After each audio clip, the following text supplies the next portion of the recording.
Hello नमस्कार दोस्तों, JF law classes में आप सभी का एक बार फिर से तहे दिल से स्वागत करता हूं। कैसे हैं आप सभी लोग? मैं आशा करता हूं कि आप सभी लोग बहुत ही अच्छे होंगे। आज महाशिवरात्रि के पर्व पर आप सभी के लिए मैं यह वीडियो लेक्चर लेकर आया हूं। तो वीडियो शुरू करने से पहले एक बार भोले बाबा का जयकारा ज़रूर लगा दें और कमेंट बॉक्स में ज़रूर छाप दें भोले बाबा का जयकारा। आज का जो हमारा पढ़ाने का टॉपिक है वो है हमारा भारतीय दंड संहिता का अध्याय नंबर 3। अध्याय 1 और 2 मैं पहले भी आपको ऑलरेडी वीडियो बना चुका हूँ। यदि आप लोगों ने उन वीडियो को नहीं देखा है तो आप लोग एक बार JF लॉ क्लासेस के प्लेलिस्ट में जाकर के उन वीडियो को एक बार ज़रूर देख लें, जिससे वो आपकी समझ में आ जाए। आज हम अध्याय 3 के बारे में बात करते हैं। तो अध्याय जो 3 है हमारा, वो दंडों के विषय में बताता है, जो सेक्शन नंबर 53 से लेकर 73 तक जाता है। सेक्शन नंबर 53 से लेकर 75 तक जाता है। सॉरी, 73 नहीं, 75 तक, 53 से 75 तक। अब मैं आपसे पहले कुछ प्रश्न करना चाहूँगा कि जो हमने अध्याय पढ़ा, अध्याय नंबर 2, अध्याय 2 हम ऑलरेडी पढ़ चुके हैं। तो अध्याय 2 हमारा कहाँ से कहाँ तक था? आंसर दें। और अध्याय नंबर 1 हमारा कहाँ से कहाँ तक है? और अध्याय 3 आज हम पढ़ने वाले हैं। तो आज आपको क्या है, ये एनालिसिस होना चाहिए कि आप पढ़ रहे हैं या नहीं पढ़ रहे हैं। तो आप वीडियो को देख रहे हैं तो आपने को समझ में जब आ जाता है तो आपको इनके आंसर ज़रूर ही आ रहे होंगे। कोई टफ क्वेश्चन नहीं है। तो मैं पहला बता दूं, जो पहला हमारा अध्याय होता है वो सेक्शन नंबर 1 से 5 तक जाता है। दूसरा अध्याय जो जाता है हमारा सेक्शन नंबर 6 से 52A तक। तीसरा जो अध्याय हम पढ़ रहे हैं वो है 53 से लेकर 75 तक। ओके साथियों, अब हम बात करते हैं कि दूसरा अध्याय हमारा किससे संबंधित था। तो दूसरा अध्याय हमारा था साधारण स्पष्टीकरण से संबंधित। साधारण स्पष्टीकरण से संबंधित हमारा अध्याय 2 था। और अध्याय 3 जो हमारा संबंधित है वो दंडों के विषय में प्रावधान बताता है कि कौन सा दंड दिया जाएगा जो कोई व्यक्ति अपराध करता है उसके लिए। तो यहाँ पर दंडों के प्रावधान में बताए गए हैं कि कौन कौन से दंड दिए जा सकते हैं। तो चलिए हम आज दंडों के बारे में बहुत ही अच्छे तरीके से पढ़ते हैं। और मैं आपको बता दूं कि यदि आपने पहले वीडियो देख लिए हैं या फिर इस वीडियो को आप देख रहे हैं, तो मैं आपसे हर बार एक ही बात कहता हूं कि किसी भी वीडियो को सुनने से पहले हेडफोन का उपयोग ज़रूर करें। पेन, कॉपी, बेयर एक्ट या किताब, ये आपको साथ में लेकर ज़रूर बैठना है। क्या होता है इससे कि यदि मैंने आपको कोई महत्वपूर्ण फैक्ट बताया और आपके पास पेन और कॉपी नहीं है, तो आपको जब भी दोबारा वीडियो देखने की आवश्यकता पड़ेगी, तब आप उस फैक्ट को निकाल पाएंगे। और किसी भी वीडियो को एक बार देखने से याद नहीं होता है, इसलिए हमको वीडियो को देखना है और वीडियो को देखने के बाद एनालिसिस करना है कि हमारे समझ में कितना आया है। एक बार में समझ नहीं आता तो दूसरी बार में देखना है और साथ में ही डायरेक्ट पढ़ते चलना है। इससे क्या होगा कि हमको कोई भी डाउट नहीं रहेगा। चलिए, तो अब आज हम सेक्शन नंबर 53 की बात करते हैं। जो हमारा सेक्शन नंबर 53 है, सेक्शन नंबर जो हमारा 53 है वो कहता है दंडों के विषय में। ये दंड बताए गए हैं। अब क्वेश्चन ये आ रहा होगा कि दंड सर कितने प्रकार के होते हैं या कितने वर्गों में बांटा गया है, या पहले दंड कितने थे, क्या जो पहले दंड थे वही दंड आज भी हैं। तो इसके बारे में सेक्शन नंबर 53 हमारा सारी बातों को बताता है। चलिए, तो हम देखते हैं। हमारे दंड के जो प्रकार हैं वो हैं 5 प्रकार। दंड के प्रकार कितने हैं? 5 प्रकार के दंड बताए गए हैं। 5 प्रकार कौन कौन से हैं उनके बारे में भी हम देख ही लेते हैं। 1, 2 और 3, 4, 5। 5 ही हमने लाइनें खींच दी हैं। अब हम 5 दंडों के बारे में एक एक से आपको बताएंगे। देखिए, एक तो होता है हमारा मृत्यु। मैं हिंदी में लिखूंगा, पेन सही नहीं चल रहा है इसलिए मैं आपको बोलता चलूंगा, आप लिखते चलना। एक होता है हमारा मृत्यु। मृत्यु यानी डेथ, पहला ये हो गया। दूसरा होता है हमारा लाइफ इम्प्रिजनमेंट यानी आजीवन कारावास। आजीवन कारावास। दूसरा होता है हमारा कारावास। तीसरा जो अगला वाला बता रहा हूं मैं, ये होता है हमारा कारावास। अब आप कह रहे होंगे सर कारावास कैसा? कारावास तो हम 2 प्रकार के सुनते हैं। कारावास हम कितने प्रकार के सुनते हैं? 2 प्रकार के कारावास होते हैं, 2 प्रकार के। कौन कौन से? एक सादा कारावास, एक कठोर कारावास। सादा कारावास और कठोर कारावास। तो ये कारावास हमारे 2 प्रकार के हो गए। उसके बाद आता है हमारा संपत्ति का समपहरण या समपहरण। सबको मैं एक्सप्लेन कर दूंगा, कोई दिक्कत नहीं। समपहरण। और 5वां जो आता है हमारा वो आता है जुर्माना। 5वां कौन सा आता है? जुर्माना।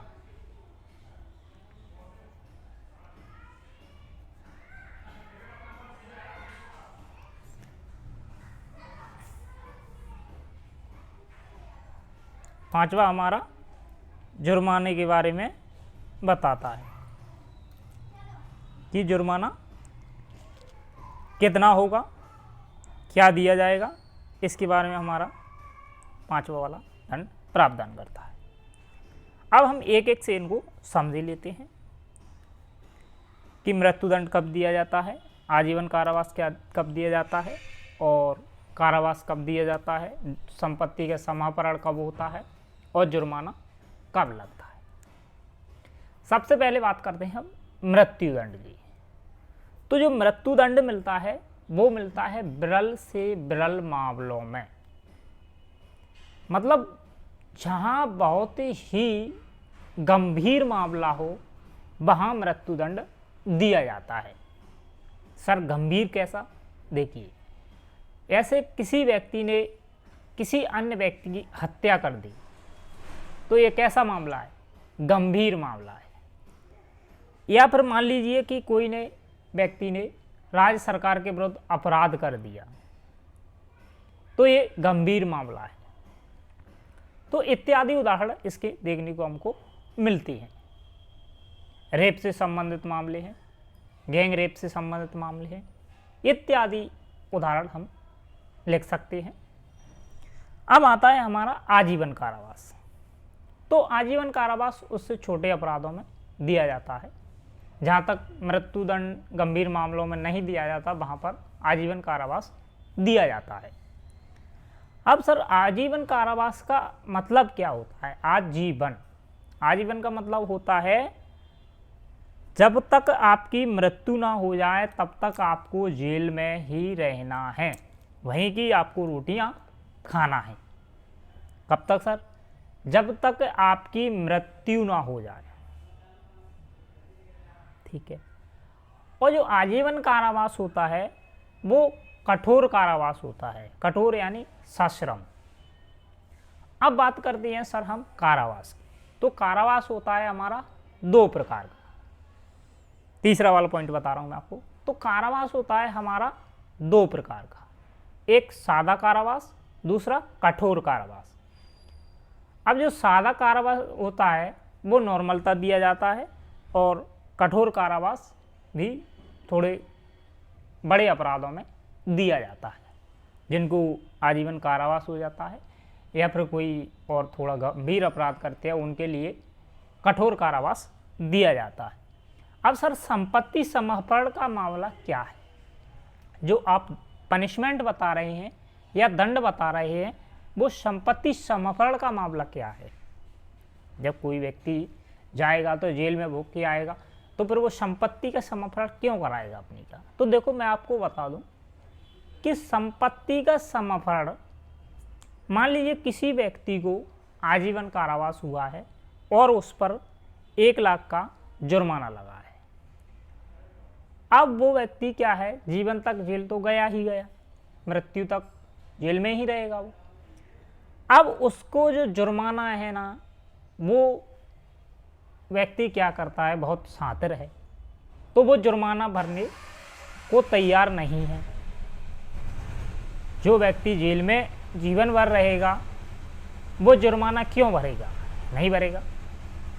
तो बस सरकार ने, या कहें जो विधान में हमारे आईपीसी में एक प्रावधान किया गया कि जुर्माना नहीं भरते तो उनकी संपत्ति का समाहरण कर लिया जाएगा, यानी जो अभियुक्त है उसकी संपत्ति कुर्क कर ली जाएगी और उसको बेचकर अपने जुर्माने की पूर्ति की जाएगी। उसके बाद आता है हमारा जुर्माना। अब देखो जुर्माना क्या है, किसी व्यक्ति को कारावास दे दिया और कारावास के बाद जुर्माना भी दे देते हैं। आपने सुना होगा 2 साल की सज़ा हो गई और 5,000 रुपये जुर्माना। तो जुर्माना और कारावास दोनों भी दिए जा सकते हैं। जुर्माना या कारावास भी दिए जा सकते हैं। केवल जुर्माना दिया जा सकता है, केवल कारावास दिया जा सकता है। ये अपराध की प्रकृति पर निर्भर करता है कि किस प्रकार के अपराध में किस प्रकार का दंड दिया जाना है। तो अपराध हमारे कितने प्रकार के होते हैं? अपराध होते हैं 5 प्रकार के: मृत्युदंड, आजीवन कारावास, कारावास, संपत्ति समर्पण और जुर्माना। और कारावास जो है हमारा 2 भांति का होता है, सादा कारावास और कठोर कारावास। अब इसमें आपको एक चीज लिखी दिख रही होगी, वो है निर्वासन। दूसरा पॉइंट निरस्त होगा उसमें।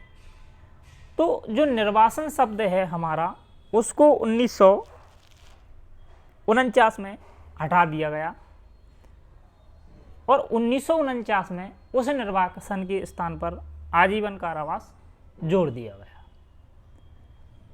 और जो मृत्युदंड है इससे संबंधित एक केस आता है, बहुत ही महत्वपूर्ण केस है,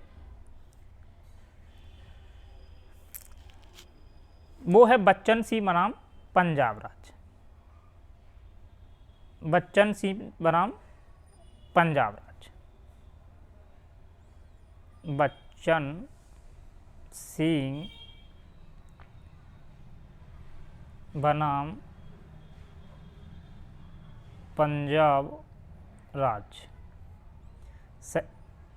53 के पहले वर्ग से संबंधित है, यानी मृत्युदंड से। इसमें बताया गया है कि जो मृत्युदंड है वो विरल से विरल मामलों में दिया जाएगा। विरल से विरल मामले होंगे वहाँ पर मृत्युदंड दिया जाएगा।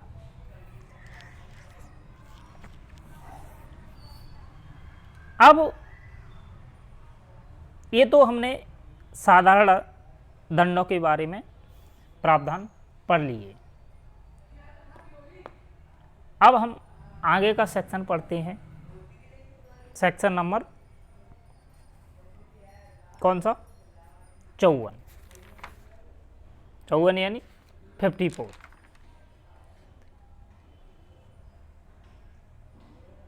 चौवन बताने से पहले मैं आपको एक चीज़ बता देता हूँ। निर्वासन के प्रति निर्देशों का अर्थ लगाना, जो निर्वासन है उसका अर्थ ऐसा लगाया जाएगा कि उतनी अवधि का कठोर कारावास। ये हमारा 53A में बताया गया है। अब आता हूँ मैं 54 और 55 को आपको कनेक्ट करके पढ़ना है, जिससे क्या है आपको समझने में आसानी होगी। 54-55 क्या कहता है? ये आया अपना 54 और ये आया अपना भैया, उसका भैया 55। तो 54 कहता है मृत्यु दंडादेश का लघुकरण। काय का लघुकरण है? मृत्यु दंडादेश का। और ये कहता है हमारा आजीवन कारावास का लघुकरण। आजीवन का लघुकरण। दोनों का क्या कर रहे हैं? लघुकरण।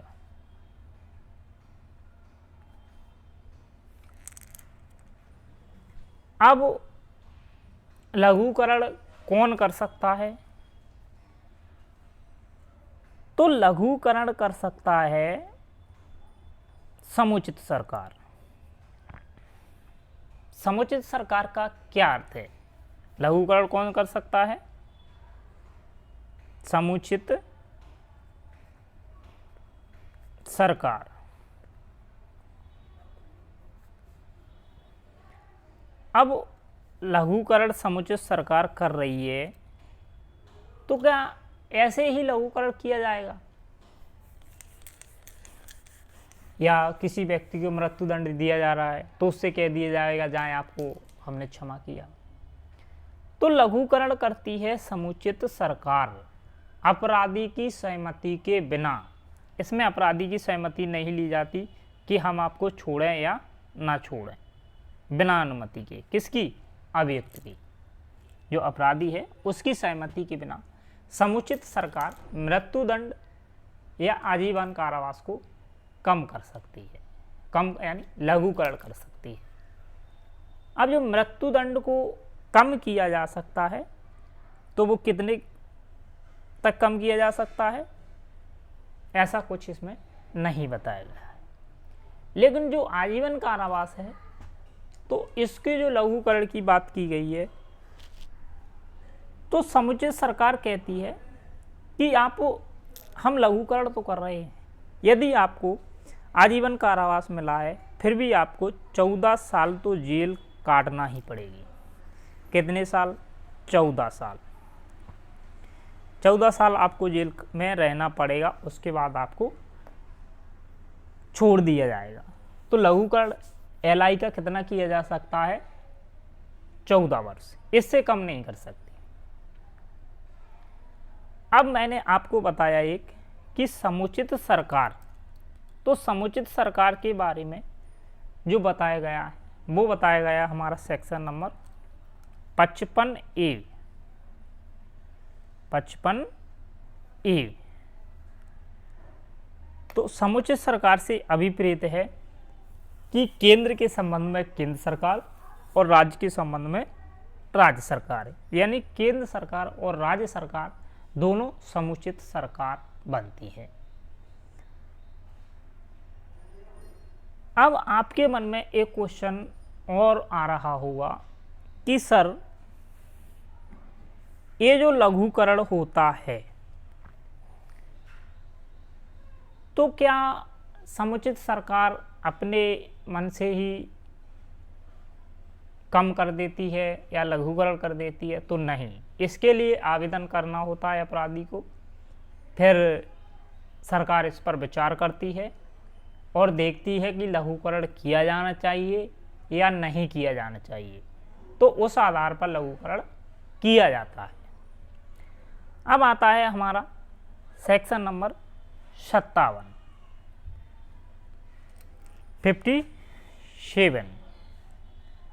57 कहता है हमारा दंडाविधियों की भिन्न, दंडाविधियों की भिन्न। इसका क्या अर्थ है? इसका अर्थ ये लगाया जाता है, मान लीजिए मैं आपको एक उदाहरण के तहत समझा देता हूँ। मान लो एक व्यक्ति है और इसको हमने आजीवन कारावास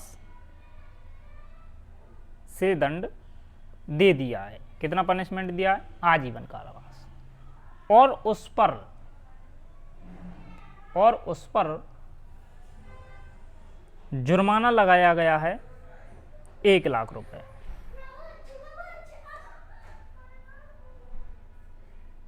जुर्माना लगाया गया है उस पर 1 लाख का। जब वह व्यक्ति 1 लाख रुपए का जुर्माना नहीं देता